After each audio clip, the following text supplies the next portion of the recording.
Hello, everyone. This is Rick Kelly back again. And as we still have people signing on, I'm going to go ahead and kick off the webinar by introducing myself and my friend and partner over here, Brad Marsh at Consensus Point. But before we do that, I'd just like to share a couple logistical items. We are going to have a Q&A after the webinar, which we expect to last about 25 to 30 minutes or so. And you can go ahead and submit questions at any point into the chat box you see on your screen there. We are going to hold all questions until the end of the webinar, but feel free to, toss them in as we go along, and you have an idea or something you want to make sure to ask. We'll try to get to them all. Also, this webinar is going to be recorded, so you can share it with your friends and family over the holidays, as you probably like to, or with a which might be a better audience for this particular webinar. So anyways, just to kind of get started, I'm going to introduce Brad. Brad Marsh is CEO at Consensus Point. And Brad has over 20 years of executive experience leading client service, marketing, analytic, and product teams. Prior to Consensus Point, he was a CMO and head of client service for Directions Research, Executive Vice President in the consumer sector for TNS North America, and SVP of Global Accounts for NFO World Group. So throughout his career, Brad has worked closely with clients in packaged goods, tech, financial services, retail, restaurant, and healthcare. And his experience in front and back end innovation, brand health, communications, shopper marketing, and customer experience provides a great foundation to help agencies and brands integrate prediction market research into their arsenal of predictive tools. Brad, that's quite the bio. That just means I'm old, Rick. I'm very old. Well, I don't know about that. We'll go with very accomplished. How about that? There you go. There you go. Yeah. So anyways, I'm going to go ahead and kind of talk through Consensus Point and Fuel Cycle and kind of why we're doing this together. So Fuel Cycle operates what we call the Fuel Cycle Market Research Cloud, which is really centered around research communities, a product exchange, panels, and more to help businesses move, or to help insights move at the speed of business. And so we talk about product exchange. Earlier this year, we launched the Fuel Cycle Exchange, which is a marketplace for different technology solutions and products that are integrated with Fuel Cycle. And Who Knew, and its Consensus Point is the company, Who Knew is the platform. Who Knew is a prediction market tool that we actually went out and we solicited Consensus Point and asked them to integrate with us. And a lot of the motivation here was, really we've seen the trends in research and really believe in like the power of kind of behavioral economics models and implicit association and things like that. And it felt like, the folks over at Consensus Point were some of the best people to help bring that technology and capability to life in a unique and compelling way that was valuable for both respondents to participate in and for researchers as well. And so we have an integration capability and partnership going. And so you can feel free to reach out to either one of us after we're done, and we can help get this all connected for you. But with that, Brad, do you have any comments there? And I'm happy to turn it over to you at this point. No, we're excited about the partnership and getting to meet as many Fuel Cycle customers as we can in the coming year and seeing how we can help. Excellent. So contrary to, thanks everyone for joining during a busy time ahead of the holiday, and if you're on calendar fiscal and the fiscal. Contrary to Rick's comments, I think actually behavioral economics and behavioral science can come in quite handy with friends and relatives. So hopefully we'll have a few lessons here that you can take forward to those conversations. But in all seriousness, what we hope to do today is to actually share what may be a new solution in Who Knew for some, and a new type of approach. Could be a new twist to others that have prediction market experience. But what we're pretty excited about is the ability to partner with Fuel Cycle with a solution that brings the best of both qualitative and quantitative together, as well as System 1 and System 2 decision making in a hybrid platform, which is Who Knew. We really look at the world from a lot of different industries and a lot of different parts of the innovation, product development, and Marcom processes. And what we hear a lot and what I've experienced over that long career Rick talked about in research are some of these challenges with traditional methods. My survey gave me the what, but I need more why. My scalar results, I'm not sure they're sensitive enough to pick up little bits of differentiation, and that's really what's winning these days. Techniques sometimes force respondents to make a choice that's not a choice that actually is accurate or is magnified more than it should be. I'm not giving a fair shot to breakthrough ideas because traditional top two box metrics actually, if you're not a big brand or don't have mass appeal yet or are new to the world, it's not going to give you a fair shot. And then, customers, as much as they want to give an honest answer in a survey or in qualitative, but in a category it may be hard. Despite their best intentions, they may not be the best at predicting their own behavior. And so we hope that what you can take away from today, there's a method that can help hopefully address some of these challenges that we've all faced in our careers in this industry. And so normally I'd pull the audience and see what the experience is with prediction markets, but since I can't do that, I'm just going to jump in with some with a short explanation of what they are. And again, Who Knew the platform stands for Who Knew the Answer, and we love our engaging Mr. Owl there, or Mrs. Owl. But what it really is a prediction market's a investment or betting game with an algorithm behind it. It's an alternative to traditional survey methods that allows participants, we call them, rather than respondents, because we want them engaged, to bet virtual currency that we give them. So we give them tokens as currency on how targeted audience will react to ideas. So while it includes their personal preferences and opinion, it's not limited to them and captures, we believe, better the overall market sentiment about whatever we're asking about. And predictions have been around a while. The stock market is the oldest prediction market algorithm, and then Iowa Electronic Exchange still is used for elections, but they're more government and economic. And what we've done with Who Knew is actually adapt and patent a user interface and analytics that are designed specifically for helping market research. So there's several different academic definitions of prediction market, and our algorithm is out there in the public domain, published by our chief scientist, Robin Hanson, back in the 90s. But I think those are probably more confusing than they are helpful. So what I'll try to do is demystify it a bit. We've all been in the room behind the glass watching or observing consumers, or we've been in a room with other key stakeholders on our team, and there's ideas or strategies or other items up on the wall, and we're going around with Post-it notes or dots and voting on the ones that we think are going to drive success within our own business, or we're asking consumers to do that about ideas in a more qualitative setting. Well, the simplest way to think about what we're going to talk about today and what Who Knew does is we've actually built an engine that allows your most knowledgeable customers to simulate that exercise at scale globally, where they're taking tokens, putting them on the wall, and then defending their response with rational qualitative comments. So when we describe it that way, it makes it a little easier to kind of envision what we're doing here and takes a little bit of the again the black box out of it. So another way to think about it is we call this behavioral science made simple. We're measuring on the left side of the screen system one, behavior, judgment, and emotion. So who raised their hand for what idea or what answer, and how quickly did it collect tokens? And then system two on the right, the confidence. So how many tokens did somebody bet on an answer?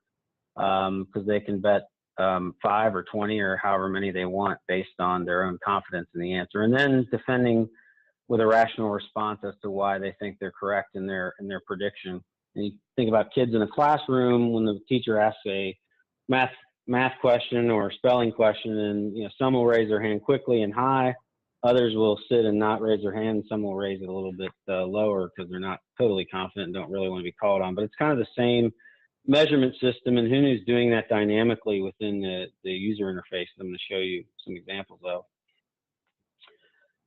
And how should you think about using who knew within the fuel cycle toolkit and capabilities, where we spend a lot of our time as a company is early stage, and this is across many different industries, early stage anticipatory and sizing of future trends and consumer behaviors. What are they going to want and when, and how quickly are trends going to develop? And then also when you've got hypothesized white space opportunities, whether that be jobs or need states or what have you, that are informing your early stage innovation, front end innovation, sizing those is a great application. Another space where we do a ton of work with customers is the innovation and product development stage gate, whether that be commercial innovation around the Marcom strategy and testing and screening creative, and optimizing new parts of new products and solutions is also a place we spend a lot of time. And the nice thing is we have the ability to iterate quickly and with any type of audience. And then finally, the third space that we spend a lot of our efforts is around in the CX world, where you've got loyalty and satisfaction models, and you might have a new feature or service and you want to predict whether or not it's going to actually improve satisfaction, loyalty, or experience, or likelihood to return or recommend, NPS type measures. We actually do some prediction in that area as well. So those kinds of ways that you can think about how you might apply this capability within your community, and hopefully more will come to mind as we walk through this. So what's the main difference in what we're doing? There's a few, but really, if you had this slide alone, you can pretty much summarize it. So one thing we're not doing is we're not forcing respondents or participants to answer all the questions in the market game. We're actually requesting that they bet or invest only on those where they have the most confidence to make a judgment. And if they don't, they can say they're not going to bet or skip the question. Also, while we are embedding, they will embed their own opinion and preference. We're asking them to make a judgment about an outcome on how a target audience will behave or how a brand will perform. So again, they're making a third person projective prediction around something. And then they do see the collective judgment in real time. So prediction markets gain notoriety with the Wisdom of Crowds book by James Zawicki. And that's probably where it got its start in market research. But we actually represent what we consider to be an open book test within a prediction market, where we're showing them within the game interface whether they're betting with or against the collective judgment of the crowd, so they're informed on that decision as opposed to a closed book test. And then they take the tokens we give them, 100, and spread them across the answers that they have the most confidence in, and then they justify their investment. So we also provide skin in the game, and within a community, you actually have a lot more flexibility here. We do this with panels, but with communities, you can actually incent people. The algorithm will score them on their prediction accuracy if you're measuring something that you can then go in the marketplace and measure whether it happens or not, which does create pretty consistent engagement and skin in the game for them as participants. So what's a good example of that, of what difference this makes? So a couple good ones I think that you can think about is one is like working out. If you ask me how often I work out every week, I'd tell you twice a week. If you ask my wife how often I work out, she would probably tell you once at best. On the flip side of that, heading into the holidays, if you ask me how much jewelry I buy each year, I'd tell you I buy at least one piece of jewelry a year, and she would tell you that I buy none. So just a couple examples where my claimed response may not necessarily represent the truth about what's happening. And so we're trying to help address that with some of these differences in how we approach the participant experience. So in terms of what they actually see, we've built a set of instructions that allows you to do your normal screening or recruiting within the fuel cycle platform, where you would get the most knowledgeable people or the people that you think, or customers that you think are going to be the most knowledgeable on a prediction, screen them in via survey, and then we have a set of instructions that's been standardized that explains to them how they play the game. And basically they get 100 tokens and place their bets where they have confidence and then leave answers. And so once they click into the interface, they actually will see a landing page with multiple question choices. And in this case, the person actually went into this question, and it's a very simple exercise for them. Read the question. Will individuals struggling with managing household finances believe this software is better than other products on the market? Decide whether they agree. Yes, they will believe it, or no, they won't believe it. And as you can see there, in this case, there's a 50% likelihood in the game showing where the current sentiment is, and then this person's betting 8, going with the, really taking a stance, even though it's a 50-50 coin flip at this stage, and then leaving a response. Yes, customers want easy access to their financial information. Then they hit submit, and what will happen is that 50% will dynamically update to 52 or 51 based on that person's token trading activity. And as you can see up the top, there's 85 tokens being tracked by Hunu, and it'll keep track of how many they've bet and let them know how many they have left throughout the game. And then the algorithm, as I said, is calculating the current stock price, basically, which is reflected in the probability. So that's what the participant experience looks like on an average question. We do have multi-answer questions or yes/no questions. This is a yes/no. In a multi-answer, it might be a question more like, which of the following flavors of yogurt will be the most popular for this new brand? And you'd have 5 choices, and each would start at a 20% probability because it's always adding up to 100. And then there would be the betting activity would move it north or south of that. In terms of what comes out of Hunu, you get some key decision metrics based on those behaviors that we were measuring earlier. The first one is what we call the prediction likelihood index. And this is the aggregate action metric that comes out based on the combination of how quickly people bet, what they bet on, and how much they bet. And then you also get a percent of people trading. So in this case, you see 77% of the people traded on yes and 23% on no. And then the strength meter actually is a visualization for the token trading. So on a normalized scale of 1 to 10, how strong was their token trading activity on each, in this case, concept or question. So will this new coffee be believable to premium coffee drinkers?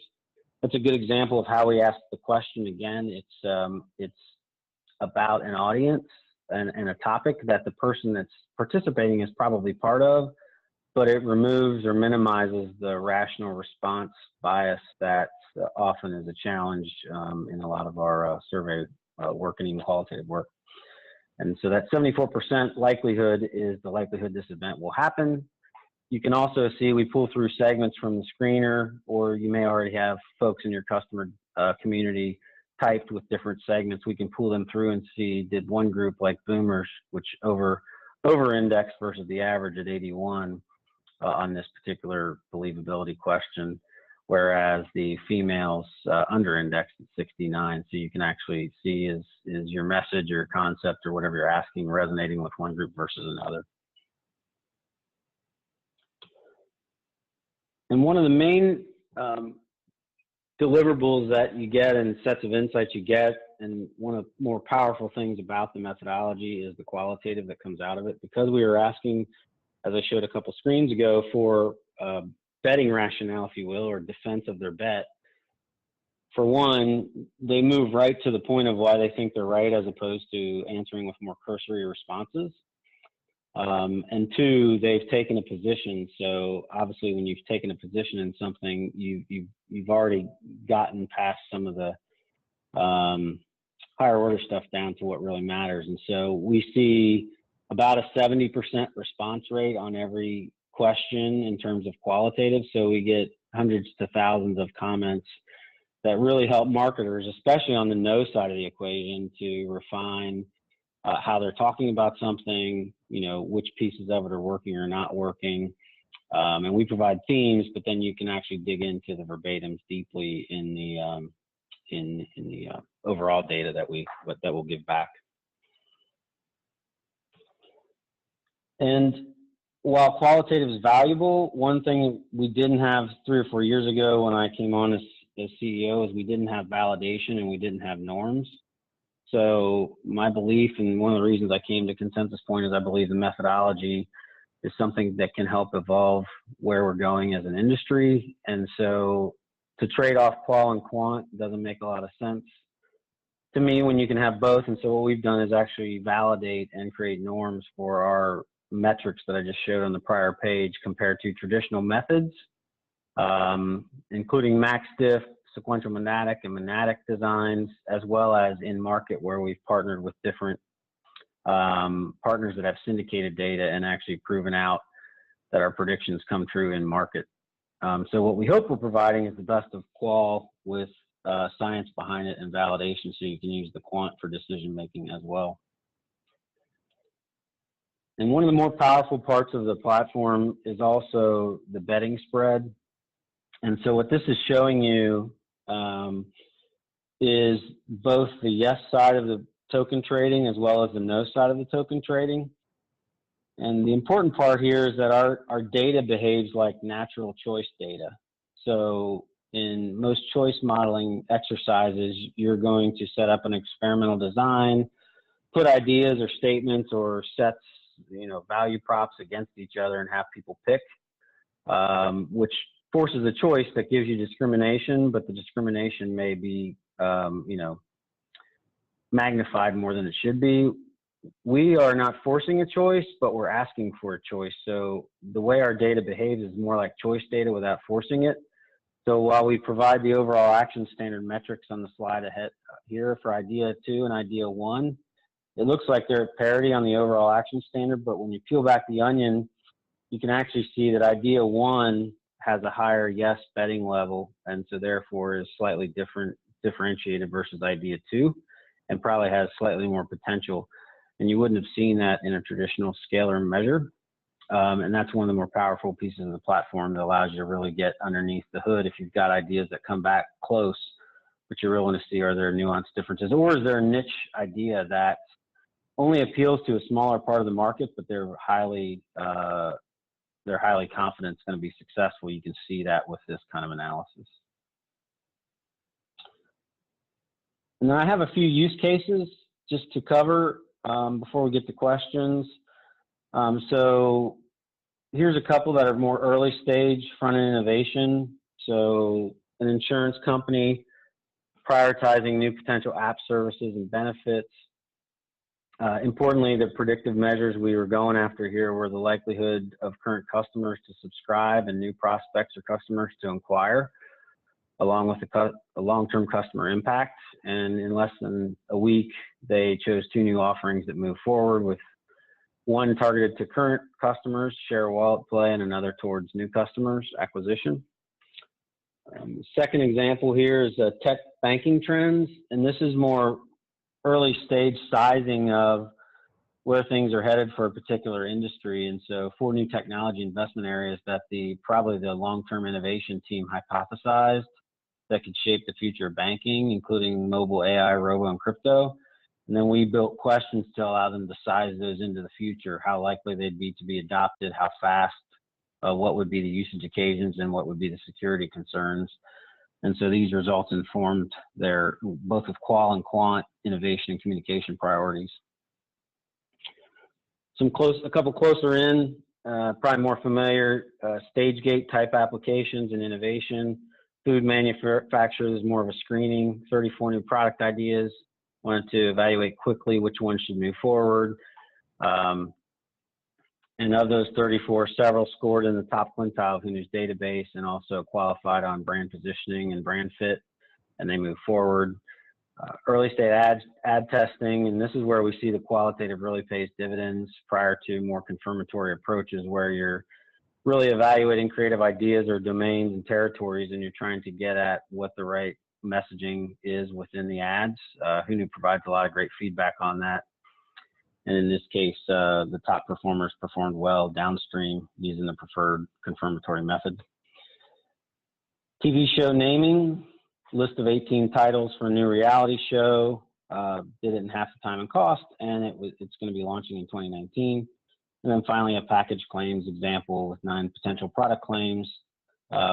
One thing we do in prediction markets that makes it very powerful is most traditional tools kind of force you to go with more of a gen pop type of audience and or questioning, category buyers or whatever.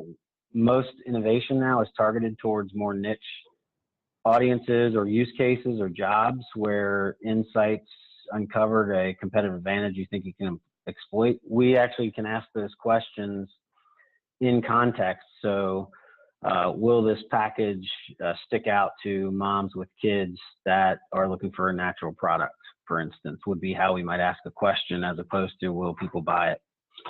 So that's a big space that we're helping clients get at, really the question they want to ask, which is it going to win with the target audience they're trying to communicate to, as opposed to Gen Pop. And then the final slide that I have, I won't go through all this, but basically we can make it available. That kind of gives you a 101 of how prediction markets compare to traditional methodologies. And I've covered most of this throughout the discussion in terms of speed, the projective techniques, and the implicit as well as explicit system 1, system 2 responses. So that's the content I wanted to get through in the pre-questions part. And now I think Rick and I can take questions. Yeah, great stuff, Brad. You know, actually, I see a couple questions here, but I'm gonna go ahead and I'm gonna insert my own question beforehand, if that's okay. So say I am a director or like insights manager at a company, and I'm really interested in prediction markets. My company does more traditional kind of concept testing, blah blah blah blah. Like, what is the best way to get started on kind of sharing information around like prediction markets and everything with my stakeholders internally? My advice would be, and sometimes that depends, right? If you've been challenged to go find new methods, it's one answer. If it's how do I try something out that is giving me some different insight that I might not have gotten from traditional methods, it's a different answer. In the latter case, in many, that early stage sizing of trends, jobs to be done, innovation, inspiration, white space is an area that there's not really another solution out there for that quantifies things. That's an easy jumping off point because they don't have to compare it to anything. But if there's a hope to potentially replace one of the traditional methodologies in terms of screening or testing, we can help with that too, because we've done all the side-by-side validation work to help you show where you're getting additional insights while creating speed and accuracy. So we can help in both places. It depends what the situation is of the person that's asking, though. All right, awesome. That's helpful. Okay, so question from Kim. Has the method been validated? And if so, can you describe how? Sure. This is why we have an appendix. So we've done 4 methods of validation, quant validation, that is. The first, where we started was, this has been over the course of the last 4 years, where we started was side-by-side versus monadic and sequential monadic concept and idea testing and campaign, as well as max diff. And so we validated versus that. And then more recently, because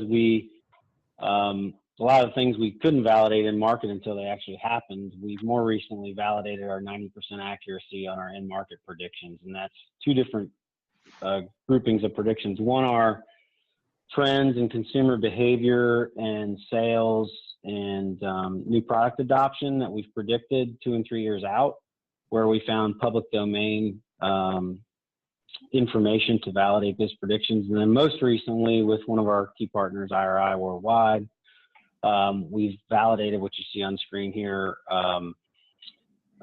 several concepts that were actually labeled as high risk from traditional methods, but went through the Hunu platform and actually are performing very well in the marketplace. Awesome. That's really cool. Very interesting. And then shifting gears to Robert, who has a question. Has this approach been used with a B2B audience? Yes, it has. In fact, and I can provide it because it's in public domain. We've done some work for a couple of media agencies where we've done megatrends with C-level B2B globally.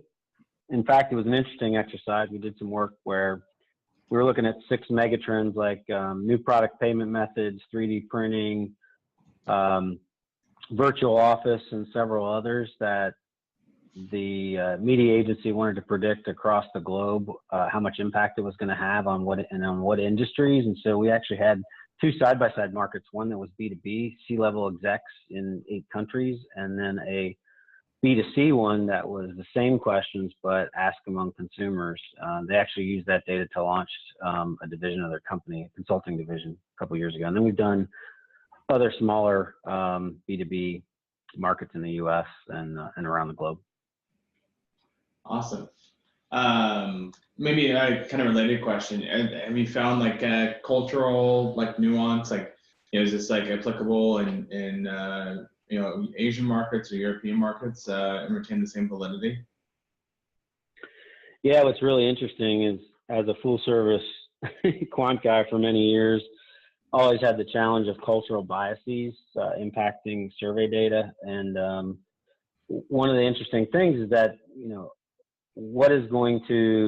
betting is betting. And so people betting on an idea as being successful or not seems to be less volatile based on culture, because they are placing a bet and it's not about them. It's taking that claimed rational part of it out of the equation. You're just predicting what will happen.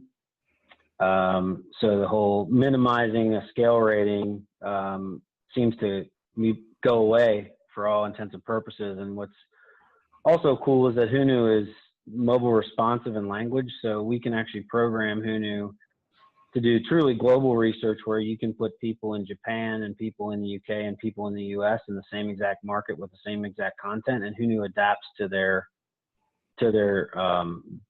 default browser language and allows people in different countries to play the same game for truly global prediction if you want that. And you can read on the back end that these countries predict differently. Cool. And unless we have any final questions, there's one more question here. It's so what motivations or what reasons do repeat Hunu users give for coming back to this methodology? Well, I think there's parts of my team that are on the phone that would say qual, qual, qual. So I think the robust qualitative is something that they cannot get from traditional methods, because we are getting it on every question. And then I would say, as they get more comfortable with the method, they start to ask the tougher questions, like, will this new product steal share from the leading brand? Will people that don't go to this QSR start going to it because of this new offer? So the tough questions we don't typically ask in a survey. Once you get comfortable with the methodology, it really liberates you to ask the tough question that really is on the marketer or the product developer's mind, to get a true answer, instead of kind of the higher level. Will it appeal? Will they believe? Will it motivate? We can ask the tougher questions in addition to those that really drive decision making. Yeah, and excuse apparently Thursdays, or today's Wednesday, I guess. Wednesdays is when trash pickup is outside in the alleyway behind our office. So we know not to schedule it for this time in the future. But we did have one more potentially tough question come in if we're up for it. So when participants see other participants' answers, does this push them to answer differently? Do people go against the grain of opinions? Do you know how that kind of flow works? Once a respondent sees, other answers? Yes. So there's a few layers to that. The first one is that normal behavior is that you'll have probably 2 to 4% at either pole. So 2 to 4% of people are going to follow the crowd, and 2 to 4% of people are going to be contrarians, and the rest, the swing, is in the middle. But a couple things. Hunu doesn't allow herding or gaming, so people can actually go through all 20 questions if there's 20 questions and decide, now that I've seen them all, I want to go back to question number 1 and place more tokens. Hunu revalues their investment based on when they answer. So if they come in and shape the market and end up being right, they actually get a higher weighting than if they are just following the crowd, if you will. But I think one of the underlying questions there is, doesn't it bias the experience, or doesn't it bias the response? And the answer is yes, it does. And so we're trying to simulate reality, which is how people make decisions as much as we can in an online UI. And so if you go to a grocery store or a retailer and you see a line over at a counter, you can walk over and decide if that's, something that you're interested in, and it may be, or you may walk away. We're trying to create the same philosophical environment that you're informed, which is why also in many cases we'll actually provide context. Like we might tell the participants what sales were last year for a certain brand, and will they be higher with this product, or some other context around a trend. Here's how fast these products grew last year, this category grew, will it keep growing that fast? So providing context and knowledge is a big part of what we do. Awesome. Really helpful. Well, I felt like I learned a couple things during the webinar. Hopefully everyone else did. And Brad, thank you for the for your time and be able to join us today. I look forward to follow-ups with everybody, and let us know if you have any questions. We got a team here ready to respond. All right. Hey, thanks, Rick and team. Take care. Thanks. Bye-bye. Happy holidays.